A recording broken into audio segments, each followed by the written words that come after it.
aquí la población decreció tremendamente, mucho antes que llegaran los europeos. Estamos hablando de conflictos sociales hacia los siglos XVI, XVII, y cuando llegaron los primeros europeos y otros, trajeron enfermedades que ayudó a diezmar más la población por la introducción de epidemias.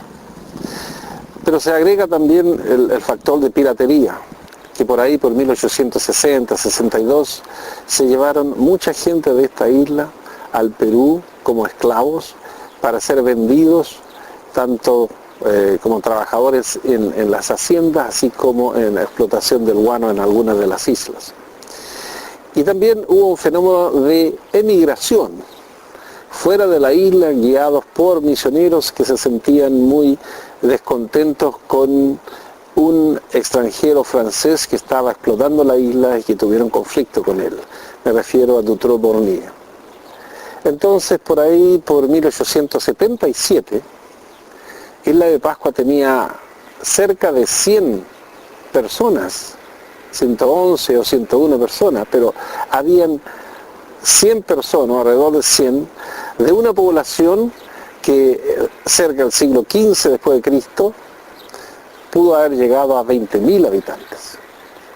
Pero este hecho de perder tanta gente también significa perder tanta memoria. Quienes conocían el funcionamiento de los ajus, las ceremonias que se realizaban, los nombres precisos de cada lugar donde se procuraban de recurso natural, se iban perdiendo. Y cuando esta población de Isla de Pascua, en este proceso de disminución, fueron trasladados, por ejemplo, de diferentes sectores de la costa para vivir recluidos solamente en el pueblo de Jangaroa, hizo que también perdieran conocimiento o que perdieran los nombres de diferentes ajus u otros sitios importantes de cada uno de los asentamientos donde vivían. Y de ahí entonces que la recopilación de la tradición oral, y en particular la recopilación de toponimia, tiene un tremendo valor para conocer y mantener la historia de este pueblo.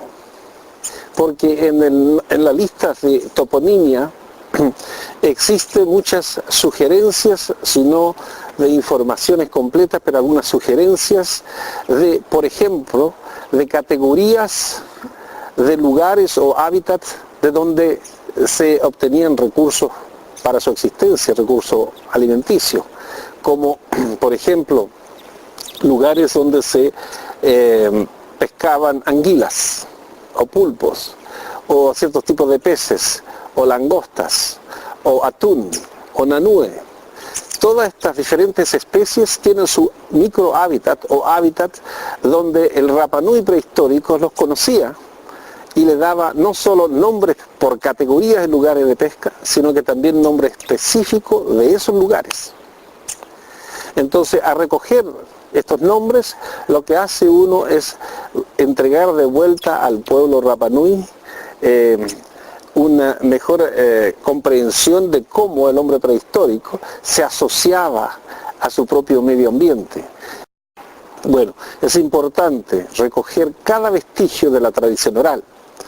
La pobreza de la tradición oral de Isla de Pascua, como les decía delante, se refleja en las listas de leyendas, y muy pocas de ellas que están recopiladas en los libros.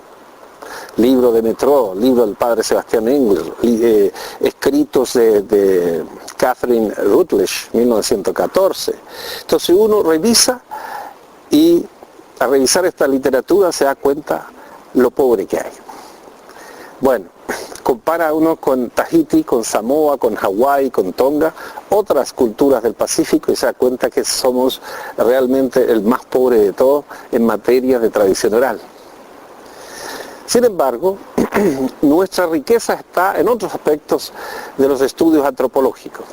Está en la arqueología, en cosas tangibles, que al lograr informaciones arqueológicas y así, en ciertos casos, complementar algunas sugerencias o insinuaciones que pueda aparecer en la tradición oral, logramos completar una imagen que nos permite enseñar de la historia humana de esta isla. Por ejemplo, cuando los Rapanuis de más edad se refieren a las estatuas como Aringa Ora o Tetupuna, rostros vivientes de nuestro antepasado, con cierta melancolía. Otros en general diría Moai, para que exista, Moai. Y el año 78 tuvimos la suerte de encontrar fragmentos de coral que resultó ser ojos incrustados de los Moai, que al colocarlos de vuelta en esas concavidades vacías de la cara, el rostro de Moai aparecía como vivientes. Entonces, parece resonar esa expresión, rostro viviente de nuestro antepasado, que cuando la arqueología vuelve estos elementos que se llama el ojo, digamos, la parte ocular del ojo, ese Moai revive. Y solo entonces entendemos mejor que lo que decía el antepasado, rostro viviente, en verdad eran rostros vivientes, porque se veían vivos los Moai con sus ojos puestos. Bueno, pero también hay otras expresiones, y muy popular, cuando uno le pregunta a alguien de edad, ¿y cómo se trasladaron los Moai de la cantera a su destino final? Y entonces el hombre de más edad sencillamente dice, caminaron. Muchos se ríen, piensan que es superstición, no lo creen. Pero si uno insiste, el Rapanui de más edad generalmente se pone duro y más serio y dice, no, los Moai caminaron. ¿Pero cómo?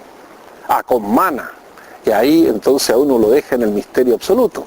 Mana es una fuerza, es una especie de electricidad, es un poder especial que permite caminar. Entonces uno como científico se queda stand-by y dice, bueno, mana será una interpretación.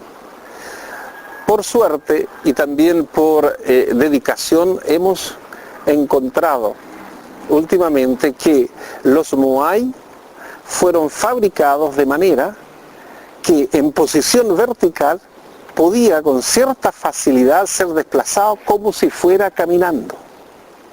Hemos encontrado más de 14 evidencias arqueológicas que afirman este tema. Entonces, al descubrirlo poco a poco y estar hoy día seguros de que efectivamente los Moai fueron trasladados en posición vertical, como si fuera caminando, y tal vez la forma más efectiva de hacerlo, y se ha practicado por más de 1000 años, entonces nos convencimos nuevamente del tremendo valor que tiene ciertos vestigios o remanentes de la tradición oral, que con la arqueología se complementa y se resuelven los misterios.